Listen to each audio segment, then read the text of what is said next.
본 말씀은 우리가 변화산 사건이라고 알고 있는 말씀입니다. 예수님은 베드로, 야고보, 요한과 함께 변화산, 정확하게는 헤르몬산입니다. 이 헤르몬산으로 올라가셨는데 거기에서 예수님의 모습이 변화하는 것입니다. 2절 말씀을 보면 그들 앞에서 변형되사 그 얼굴이 해같이 빛나며 옷이 빛과 같이 휘어졌더라는 기록이 있습니다. 예수님의 모습이 변형되었다는 것은 그 외모가 그 모습이 완전히 달라졌다는 것이 아니라 말씀에 나와 있는 것처럼 그 얼굴이 해같이 눈부시게 빛이 나고요. 예수님이 입고 계셨던 그 옷이 빛과 같이 휘어졌다는 것입니다. 예수님의 얼굴뿐만이 아니라 온몸 전체가 빛이 났기 때문에 그 빛이 옷에 추가되어서 옷도 마치 빛이 나는 것처럼 그렇게 보이는 것으로 짐작이 됩니다. 이 부분을 보면요. 마가복음 9장 3절에 보면은 구체적인 표현이 있는데 옷이 광채가 나는데 세상에서 빨래하는 자가 그렇게 희게 할 수 없을 만큼 매우 희어졌다고 표현합니다. 굉장히 실질적인 표현이 나타나고 있는데요. 세상에서 빨래하는 자가 그렇게 희게 빨래할 수 없을 정도로 너무나 눈부시게 희다는 그런 얘기입니다. 그렇다면 지금 이 순간에 예수님의 그 모습은 머리끝부터 발끝까지 너무나 찬란한 빛이 나는 그런 모습, 즉 예수님의 신성이 드러나 있는 그런 모습으로 볼 수가 있는 것입니다. 그런데 출애굽기 34장 29절에서 35절을 보면요. 모세의 이야기가 나오는데 모세의 얼굴 피부에서도 광채가 났다는 기록이 있습니다. 언제냐 하면 모세가 시내산에서 십계명 돌판을 받아서 내려올 때에 근데 그 모세의 얼굴 피부에서 광채가 나서 사람들이 두려워 모세를 피했다는 기록이 있습니다. 그래서 모세가 사람들 앞에서 자기의 얼굴을 수건으로 가렸다라는 그런 기록이 있는데요. 지금 예수님의 그 모습에서도 빛이 났고 모세의 얼굴에서도 빛이 났다. 그러나 이 두 가지는 확실히 비교가 됩니다. 예수님은 그 얼굴이 해같이 빛이 나고요. 그 입고 있던 옷에서도 빛이 날 만큼 온 몸에서 빛이 나서 그 빛이 추가되고 있는 그런 상황이고 모세의 얼굴 피부에서 나는 그 빛은 수건으로 가리면 가려지는 그런 빛이라는 것입니다.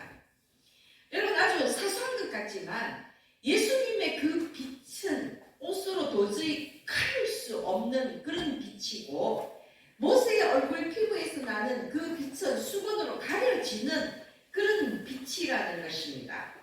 예수님의 그 광채는 예수님에게서 스스로 발현되고 있는 그 빛인 반면에 모세의 얼굴 피부에서 나는 그 광채는요. 말씀을 보면 여호와와 말하였으므로 말미암아 얼굴 피부에서 광채가 난다는 것입니다. 여호와와 말하였으므로 하나님은 빛이시죠. 그 하나님과 대화한 것만으로 그 하나님의 영광의 그 빛이 이 모세에게 반사되어서 나타났다는 것입니다. 사소한 차이지만 예수님의 그 몸에서 나는 그 빛이 모세에게서 나는 그 빛과 별반 다를 바가 없는 것이 아니라 예수님의 그 빛은요. 예수 그리스도의 그 신성이 드러나는 스스로 발현되는 빛인 반면에 모세 얼굴 피부에서의 그 빛은 하나님의 영광의 빛이 반사되어 나타나는 것으로 그렇게 생각이 된다는 것입니다. 그러므로 여러분 이 제자들의 눈에 지금 그 예수님의 모습이 어떻게 비쳤는지 얼마나 신비롭고 황홀하게 느껴졌을지 한번 생각해 보시기 바랍니다. 정말 여지껏 자기들과 함께 먹고 자고 함께 살았던 그 예수님 지금 베드로, 야고보, 요한에게 그들의 스승이신 그 인간 예수가 지금 변화산에서 헌엄에서 빛이 발하여지는 그 신비롭고 황홀한 광경을 보았다고 한번 생각해 보시기 바랍니다. 그런데 그뿐만이 아니라 그 자리에 예수님만 계신 것이 아니라 모세와 엘리야의 모습도 있었다는 것입니다. 엘리야가 누구입니까? 모세가 누구입니까? 엘리야와 모세라면 구약을 대표하는 인물입니다. 엘리야는 예언을 통해서 예수 그리스도가 나심을 증거한 자이고요. 모세는 율법으로 예수 그리스도가 메시아가 올 것이라는 것을 증거한 자라는 것입니다. 그러므로 지금 예수님 옆에는 구약의 율법과 그리고 그 선지자를 대표하는 모세와 엘리야가 함께 있다는 것입니다. 여러분, 이것이 또한 사소한 일이 아닙니다. 예수님 혼자만 계시는 것이 아니라 선지자의 대표적인 이 엘리야와 율법을 대표하는 모세가 함께 있다는 것인데, 엘리야와 모세가 그들이 뭘 증거한 사람입니까? 예수 그리스도가 이 땅에 오신다는 것, 메시아가 이 땅에 오신다는 걸 증거한 자들이라는 것입니다. 그런데 그들이 지금 예수님과 함께 있습니다. 무엇을 얘기하는 것입니까? 예수님이 메시아라는 것입니다. 유대의 관습에 보면은 정인으로 세울 때에 2명이나 3명을 여러분 증인으로 세웁니다. 한 사람만 있으면 정인의 효력이 없습니다. 그런데 지금 예수 그리스도를 증거한 그 모세와 엘리야가 2명이 예수님 옆에 마치 증인처럼 떡하니 버티고 있다는 것입니다. 예수 그리스도가 메시아라는 것을 그들이 증거해 주고 있는 것입니다. 당시 유대 땅에는요, 스스로 메시아라고, 내가 메시아다, 내가 바로 구약에 예언된 그 메시아라고 떠들고 다니는 사람들이 너무나 많았습니다. 그런데 지금 이 예수님 옆에 모세와 엘리야가 함께 함으로 인해서 자칭 메시아라고 떠들고 다니는 그들이 아니라 지금 이 자리에 계시는 예수가 바로 우리가 기다리던 메시아라는 그것을 증거해주고 있다는 것입니다. 또 중요한 것이 있습니다. 지금 4절에서요, 4절부터 4절 말씀을 보면 모세와 엘리야와 예수님이 함께 대화를 나누고 있습니다. 서로 이야기를 하고 있는데 지금 마태복음에는 그 대화의 내용이 무엇인지 나타나 있지 않지만 누가복음 9장 31절을 보면 이 세 사람이 나눈 대화의 내용이 나오는데 그 대화의 내용이 무엇이냐면 이는 모세와 엘리야라 영광 중에 나타나서 장차 예수께서 예루살렘에서 별세하실 것을 말할세. 여러분, 이것이 누가복음 9장 31절에 기록되어 있습니다. 지금 변화산에서 예수님과 모세와 엘리야가 함께 나눈 대화는 무엇이냐면 장차 예수님이 예루살렘에서 돌아가신다는 그 이야기를 하고 있다는 것입니다. 그런데 예수 그리스도가 죽는다는 이 대화의 내용이 예수의 죽음을 증거한 이것이 또한 예수가 메시아라는 증거입니다. 왜냐하면 구약에서 예언한 그 메시아는 죽임을 당하는 메시아이기 때문입니다.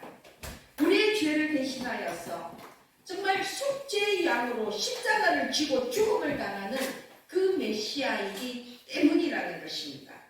그래서 모세와 엘리야와 예수님이 예루살렘에서의 그 십자가 죽음에 대한 대화를 나누고 있다는 이 자체가 예수가 메시아라는 그 또 하나의 증거라는 것입니다. 이사야 53장 4절 5절 말씀을 보시면 그는 실로 우리의 질보를 지고 우리의 슬픔을 당하였거늘 우리는 생각하기를 그는 징벌을 받아 하나님께 맞으며 고난을 당한다 하였노라. 그가 찔림은 우리의 허물 때문이요 그가 상함은 우리의 죄악 때문이라. 그가 징계를 받음으로 우리는 평안을 누리고 그가 채찍에 맞음으로 우리는 나음을 받았도다. 구약이 증거하는 바와 같이 우리 죄를 대신해서 희생 제물이 되시는 예수 그리스도가 바로 진정한 메시아라는 것입니다. 그런데 바로 지금 이 자리에서 베드로, 야고보, 요한이 지켜보는 그 자리에서 모세와 엘리야와 예수님이 그 메시아의 죽음에 대한 이야기를 나누고 있다는 것입니다. 물론 옆에서 그 이야기를 듣고 있지만 베드로와 야고보와 요한은 지금 예수님이 예루살렘에서 돌아가신다는 그 내용을 전혀 이해하지 못했을 것입니다. 그러나 그렇다 할지라도 지금 그들의 눈앞에 펼쳐진 이 광경, 정말 빛으로 둘러싸인 그 빛을 드러내고 계시는 예수 그리스도와 그 옆에 구약의 대표자인 모세와 엘리야가 있다는 그 모습만으로도 베드로와 야고보와 요한은 황홀경에 빠져 있을 것입니다.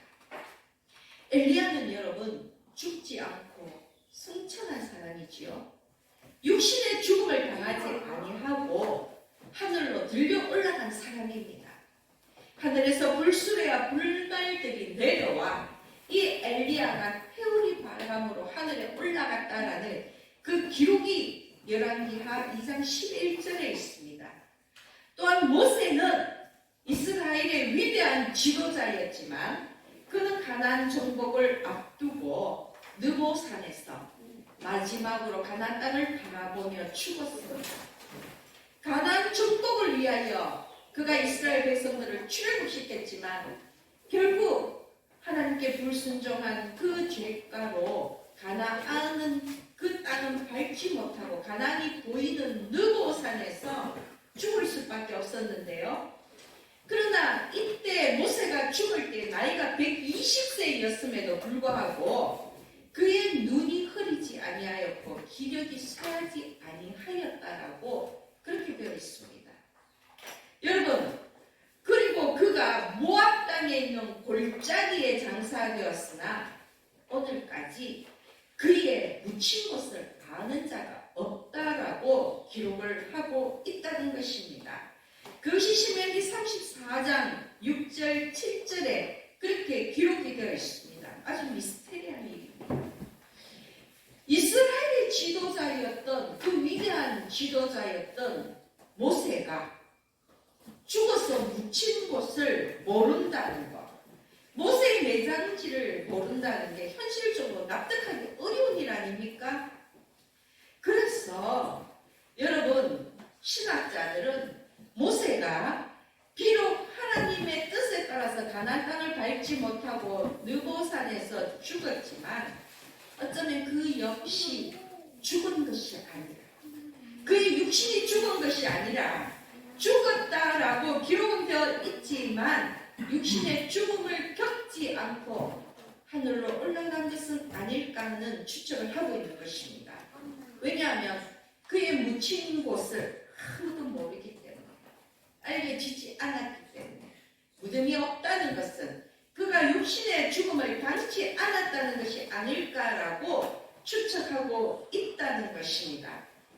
이 말씀을 드리는 이유는요, 이 모세와 엘리야가 그들의 살아 있었을 때의 그 삶, 그 숱한 기적과 그 숱한 정말 이적을 일으킨 그것에 못지않게 그들의 죽음조차도 아주 신비로운 배에 쌓여 있다는 것입니다.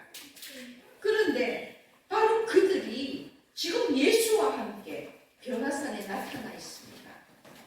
여러분, 너무나도 초자연적이고 신비로운 광경이 야고보와 요한과 베드로 앞에 펼쳐져 있는 것입니다. 그래서 베드로는 이 신비롭고 황홀한 상황을 조금이라도 더 누리기 위해서, 정말 이 시간을 조금이라도 더 연장시키기 위해서 예수님께 한 가지 제안을 합니다. 그것이 마태복음 17장 4절에서의 말씀이죠. 주여, 우리가 여기 있는 것이 좋사오니 만일 주께서 원하시면 내가 여기서 초막 셋을 짓되 하나는 주님을 위하여, 하나는 모세를 위하여, 하나는 엘리야를 위하여 하리이다. 주여 우리가 여기 있는 것이 좋사오니. 여러분, 성격 급한 이 베드로는요, 정말 모세와 엘리야가 얼른 사라져버릴까 싶어서 주여 여기 있는 것이 좋사오니 자기가 초막 셋을 짓겠다고 예수님께 제안을 하고 있습니다. 저 역시도 지금 이 베드로의 마음이 이해가 됩니다. 여러분 어떻습니까? 만약에 그 헤르몬 산에 예수님이 서 계시는데 머리끝부터 발끝까지 찬란한 빛으로 정말로 빛 그 자체인 예수님 그 옆에 구약의 그 모세와 엘리야가 그 신비로운 자들이 함께 있다는 그 광경을 보기만 한다면 그들과 함께 그곳에 머물고 있고 싶은 그 생각이 들지 않겠습니까? 그 순간이 영원히 지속되기를 마음으로 바라지 않겠습니까? 너무나도 당연한 것입니다. 모세와 엘리야, 베드로, 야고보, 요한에게는 그 둘은 정말로 선망의 대상이자 그들과 함께 있는다는 것은 두 번 다시 올 수 없는 그런 기회였기에 베드로는 그 순간을 붙잡고 싶었을 것입니다. 초막 셋을 짓고 싶었을 것입니다. 여러분, 초막 셋을 짓겠다는 것은 물론 초막이 완성된 집은 아니지요. 임시로 짓는 가두물 같은 것이지만 이 초막 셋을 짓겠다는 것은 예수님과 모세와 엘리야와 더불어서 이 변화산에서 즐겁고 행복하게 영원히 살고 싶다는, 집은 사람이 머무르기 위해 짓는 것이니까 예수님과 모세와 엘리야를 위해서 초막 셋을 짓겠다는 것은 그 초막에 예수님과 이 모세와 엘리야를 붙들어 두겠다는 정말 이 귀여운 욕심이라는 것입니다. 베드로가 말한 초막은 방금도 말씀을 드렸지만 임시 가금물입니다.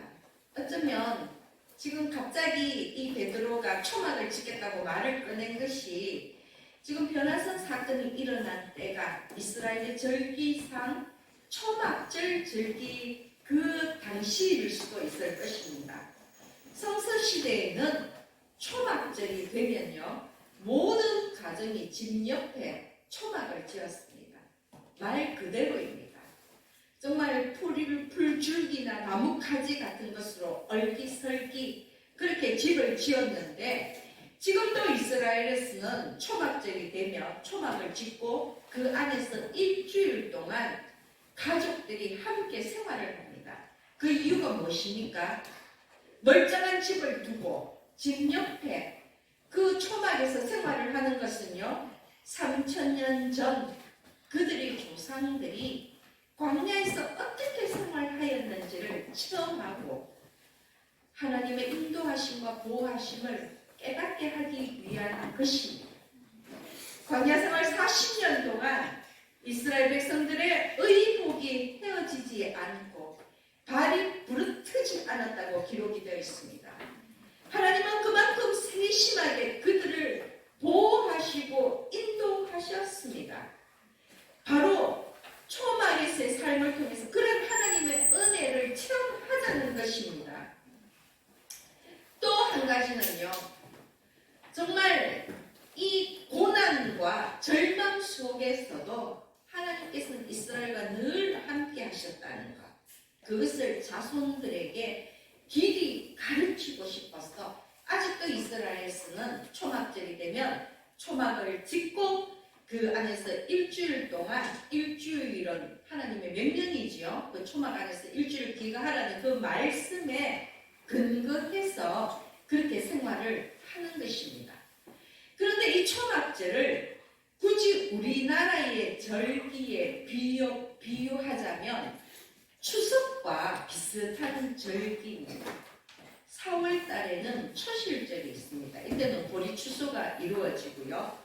6월 달이 되면 칠칠절이 있습니다. 이때는 이스라엘에서 밀추수가 이루어집니다.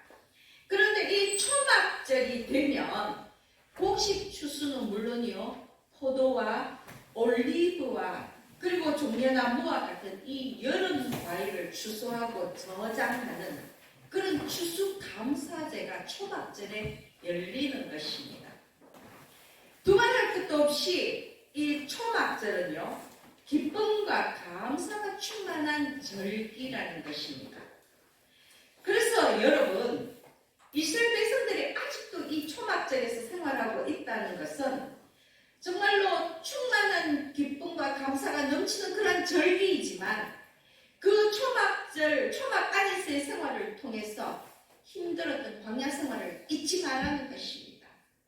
그리고 그럼에도 불구하고 하나님은 어떻게 그들을 지켜주셨는지 하나님의 은혜를 기억하라는 바로 그런 것입니다. 그들의 아주 특별한 훈련 방법입니다.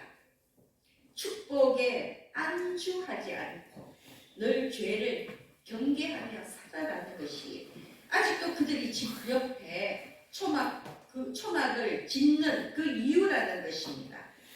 여러분, 어쨌든 지금 베드로가 예수님에게 초막 셋을 짓겠노라고 제안한 것은요, 지금 이 절기가 초막절일 가능성도 많고 이 초막절 절기는 기쁨과 감사의 추수감사제가 열리는 그런 절기라고 말씀을 드렸지요. 예수님과 모세와 엘리야를 위해 초막 셋을 짓고 초막절의 그 풍성한 감사와 기쁨을 누리면서 예수님 내려가지 않고 이 산에서, 이 헤르몬 산에서 예수님과 더불어 모세와 엘리야와 더불어 나는 여기서 살고 싶어요. 이 베드로의 마음이라는 것입니다. 무엇보다도 정말 이 황홀경에 빠져서 저 문제 많은 산 밑으로 세상 속으로는 돌아가고 싶지 않다는 것이 베드로의 마음이었다는 것입니다. 우리 역시 마찬가지겠죠. 정말 그 헤르몬 산에 예수님과 영원히 머물 수 있다면 여러분, 누가 산 밑으로 내려가겠습니까? 누가 세상 속으로 내려가겠습니까? 거기서 영원히 거하고 싶은 그 마음 이해가 됩니다. 저 역시도 이것저것 생각하지 않고 그냥 이 시간, 이날 이대로만 살면 좋겠다라는 생각이 들 때가 있습니다. 그런데 그럴 때는요, 행복할 때보다는 복잡한 현실의 문제에서 피하고 싶을 때, 정말 현실을 회피하고 싶을 때, 사명의 십자가를 내려놓고 싶을 때에 그런 마음이 오히려 더 많이 든다는 것입니다. 그래서 베드로, 야고보, 요한 이 세 제자의 마음도 이해가 되는데 산 위에서의 이러한 광경에 심취되었어. 그냥 여기서 이대로 있으면 좋겠다라는 그 마음이 든 것입니다. 화려하고 웅장한 집은 없지만, 아니 그런 집이 필요도 없습니다. 그저 초막만 있으면 예수님과 모세와 엘리야와 더불어서 그냥 여기에 영원히 머물 수 있을 것만 같은, 그것이 더 기쁘고 감사할 것 같은 그런 들뜬 마음으로 예수님에게 그런 제안을 한 것입니다. 순간적이고 충동적인 생각이었습니다. 그러므로 주여 우리가 여기 있는 것이 좋사오니라는 이 베드로의 고백은 황홀경에 빠진 그가 그저 예수님과 산 위에서 다른 것은 생각하지 않고 기뻐하고 즐거워하면서 그냥 이대로 영원히 살고 싶다라는 단순한 마음이었다는 것입니다. 그러나 여러분, 이렇게 이야기하는 베드로 그리고 야고보와 요한 이 세 제자는 중요한 것을 놓치고 있다는 것입니다. 예수님이 왜 굳이 세 제자를 데리고 산으로 올라갔어? 모세와 엘리야는 물론이고 예수님의 그 변화하신 모습까지도 보여주시고 또 예수님이 예루살렘에서 죽임을 당할 것이라는 그 대화의 내용까지도 들려주셨습니까?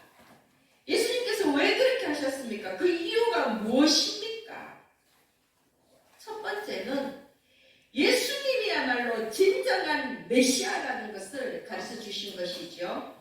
예수님이 메시아이시지만 그것도 로마 정권을 타도할 그러한 정치적인 메시아가 아니라 십자가 죽음을 통하여 구원을 이루실 바로 그런 메시아라는 것을 보여주시기 위해서입니다. 그리고 베드로, 야고보, 요한 이 세 명을 바로 예수님의 그 자리에 증인으로 세우신 것입니다.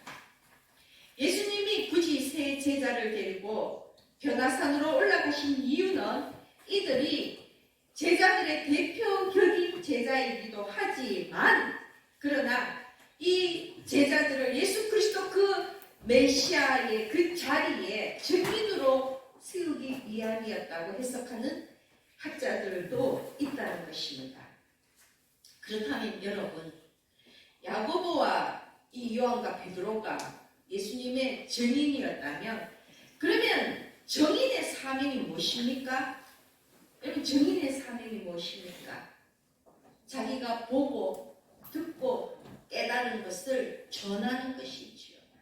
그것이 증인의 사명입니다. 그러므로 예수님이 세 명의 제자를 변화산에 데리고 가신 이유는 그들이 보고 듣고 깨달은 것, 예수님이 진정한 메시아라는 것을 전하라는 의도라는 것입니다. 그냥 그들을 데리고 가신 것이 아닙니다. 복음의 증인이 되라는 것입니다.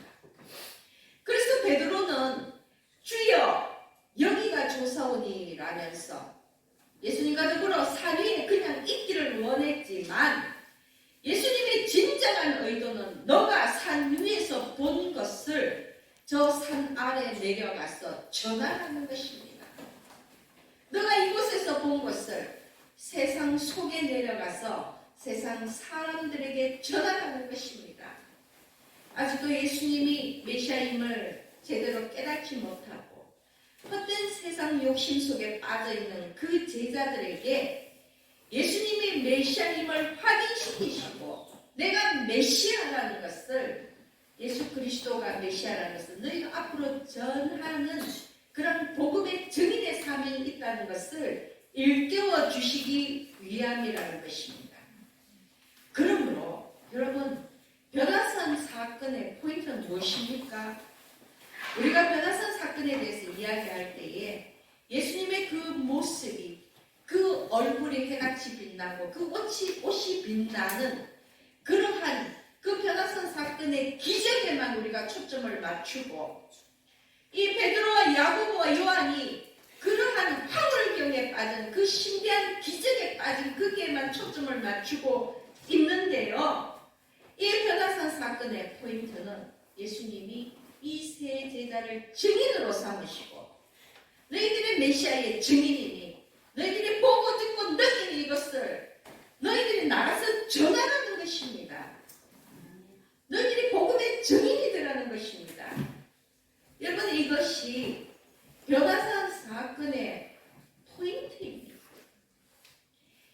예수님의 이 고난과 죽음이 지금 이 자리에 있는 제자들에게는 예기치 못한 상황이요, 받아들이기 힘들지라도 예수님은 그들을 예수 그리스도의 그 복음의 증인으로 세우시고요, 그들에게 복음 전파의 사명을 재차 확인시키신 것이 바로 변화산 사건이라는 것입니다.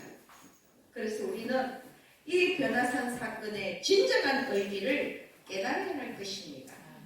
그리고 8절 말씀을 보십시오. 하나님의 음성이 들립니다. 여러분, 제자들이 하나님의 그 음성이 들리자 심히 두려워하며 엎드려 있다가 눈을 들어 보니까 모세와 엘리야는 보이지 않고 오직 예수만 있었습니다. 여러분, 성경에 이 구절을 그냥 적어놓은 거겠습니까? 오직 예수만 보였다는, 오직 예수만 그 자리에 있었다는 이것도 중요한 메시지라는 것입니다. 베드로는 예수님뿐만이 아니라 모세와 엘리야를 위해서도 초막을 짓겠다고 했습니다. 여러분, 따지고 본다면 이거 심각한 일입니다. 지금 변화산 그 위에서 베드로에게는 예수님과 모세와 엘리야가 거의 동급이었다는 것입니다.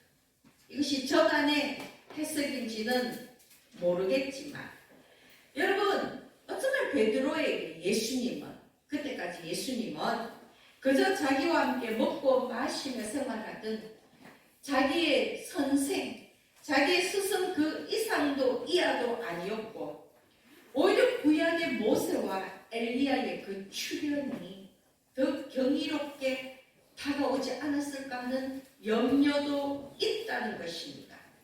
어쩌면 그 순간 예수님도 예수님이지만 그 모세와 엘리야가 이 베드로의 그 눈에 더 경이롭게 비친 것은 아니었을까?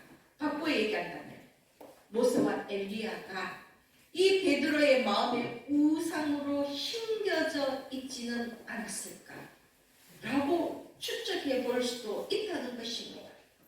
그래서 그는 예수님뿐만이 아니라 이 모세와 엘리야까지도 붙들어 두고 싶어서 모세와 엘리야를 위한 초막도 짓겠다고 얘기한 것이 아니었을까요? 그러나 모세와 엘리야는 예수님의 그림자에 불과합니다.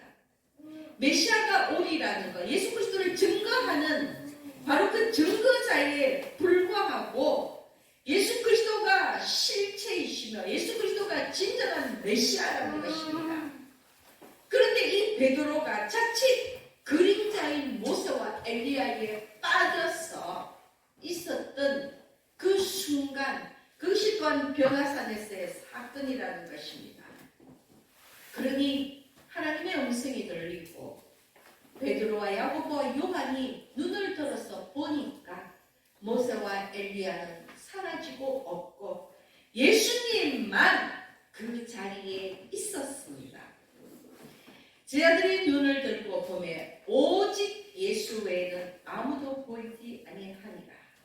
여러분, 실체이신 본체이신 예수 그리스도가 있으니 이제 그 예수를 증거한 그림자들은 사라지고 없는 것입니다. 본체는 둔 채 그림자를 숭상하는 그런 어리석은 자가 될까 염려가 됩니다. 여러분 주의하시기 바랍니다. 우리가 믿음으로 섬겨야 할 대상은 오직 예수 그리스도뿐이라는 것입니다. 혹시나 이 베드로의 마음에 그 모세와 엘리야를 향한 그 경이로운 마음, 그 신비로운 마음이 남았을지 모르지만 그림자는 그림자일 뿐 실체는 예수 그리스도라는 것을 여러분도 함께 깨닫고 경각심을 가져야 한다는 것입니다. 또한 여러분, 변화산의 그 황홀경에 빠져서 그냥 그 산 위에서 무아지경으로 살다가 산 밑에서 정말 세상 속에서 감당해야 할 그 소명을 잊어버려서는 안 될 것입니다. 주여 여기가 조사오니 예수님과 모세와 엘리야를 위해 초막 셋을 짓고 영원히 산 위에서 머물겠다는 이 베드로의 그 제안은 주 예수 그리스도를 위한 거룩한 뜻이 아니라 인간적인 욕심이라는 것을 깨달아야 한다는 것입니다. 그 복음의 사명, 그 십자가를 던져둔 채 나는 그냥 여기서 예수님과 함께 이 황홀경에 빠져서 이 신비로움에 빠져서 이 기적의 역사 속에 발을 담그고 그냥 그게 머물겠다는 그런 베드로의 인간적인 욕심이라는 것입니다. 그러므로 우리 역시 베드로처럼 여기가 좋다고 그저 이 순간이 좋다고 고백하면서 예수 그리스도께서 우리에게 맡기신 십자가 그 복음의 소명을 회피하고 나의 욕심을 선의로 포장하면서 하나님을 기만하고 있는 것은 아닌지 돌아보시기 바랍니다. 하나님의 그 은혜에 자족하는 삶과 그저 내 욕심에 빠져서 나태한 그런 삶은 다른 것입니다. 이 변화산 사건 속에서 예수 그리스도 계속해서 제가 너에게 말씀하신 것은 너희가 내 정인이 전하는 이 외에 또 충면한 가지 너희가 있을 곳은 이 산 위가 아니라 저 산 아래라는 것입니다. 산 밑으로 내려가라는 것입니다. 세상 속으로 복음을 들고 가라는 것입니다. 예수님의 그 의도, 예수님의 그 뜻 때문에 예수님은 베드로와 야고보와 요한을 변화산으로 데리고 가셔서 그 모든 것을 보여주시고 그들을 증인 삼으시고 증인의 삶을 살라고 말씀하셨다는 것입니다. 여러분, 말씀을 정리하겠습니다. 예수님이 변화산 사건 속에 베드로와 야고보와 요한을 부르신 이유를 다시 한번 생각하십시오. 주께서 원하시는 것은요, 신비와 허물경에 빠져서 산 위에서 초막을 짓고 사는 것이 아닙니다. 세상을 등한시한 채 사는 것이 아니라 산 밑에서, 산 아래에서, 세상 속에서 자신의 그 일상의 삶 속에서 예수 그리스도를 치열하게 증거하며 살아가는 것입니다. 예수님이 하나님의 아들이시며 구원주라는 그 말씀의 증인으로 사는 것이 예수 그리스도의 뜻이라는 것입니다. 그러므로 여러분, 혹시나 여러분이 산 위에 아직도 머물고 계시다면 속히 산 아래로 내려가시기 바랍니다. 우리의 일상적인 삶, 인간적인 삶을 위해서 너무나 해야 할 것이 많고 너무나 복잡하고 너무나 힘든 것이 많지만 그러나 그것을 감당하면서 그 속에서 예수 그리스도의 증인으로 살아가는 것이 예수님이 변화산 사건을 통해서 우리에게 들려주시는 메시지인 것입니다. 그러므로 오늘 말씀을 나눈 여러분 모두는 우리 교회, 우리 마음, 우리 가정에 갇혀서 주여 여기 있는 것이 조사원이라는 헛된 고백으로 끝낼 것이 아니라 세상 속에서 예수 그리스도를 증거하며 힘찬 복음의 전진을 계속해 나가시기를 예수님의 이름으로 축원합니다.